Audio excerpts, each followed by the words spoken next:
Free fire বা অন্য কোনো গেম খেলা ইসলাম কি বলে সেটা নির্ধারণ করার জন্য গেমের কিছু বিষয় বিবেচনা করা হয়। সময়ের অপচয়, যদি গেম খেলায় অতিরিক্ত সময় ব্যয় হয় এবং ফলে অন্য গুরুত্বপূর্ণ কাজে বাধা পড়ে, তাহলে ইসলামে তা উৎসাহিত করা হয় না।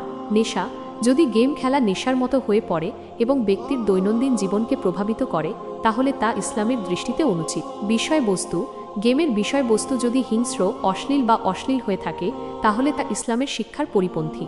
অর্থ ব্যয়, গেম খেলার জন্য অর্থ ব্যয় করা যায়, কিন্তু যদি তা অতিরিক্ত হয় এবং অন্য প্রয়োজনীয় জিনিসের ক্ষতি হয়, তাহলে তা ইসলামে উৎসাহিত করা হয় না। সাধারণত ইসলামে মুসলমানদেরকে সব ধরনের অপচয় থেকে বিরত থাকার নির্দেশ দেওয়া হয়েছে।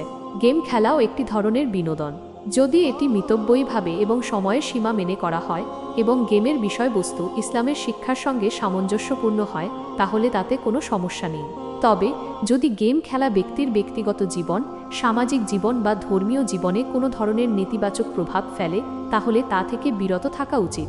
এ বিষয়ে বিস্তারিত জানার জন্য কোনো ইসলামী পণ্ডিতের পরামর্শ নেওয়া উত্তম। মনে রাখবেন, এই উত্তরটি একটি সাধারণ ধারণা দেওয়ার জন্য। কোনো নির্দিষ্ট পরিস্থিতিতে কি করা উচিত তা নির্ধারণ করার জন্য বিশেষজ্ঞের পরামর্শ নেওয়া উচিত। আশা করি এই তথ্য আপনার জন্য উপকারী হবে।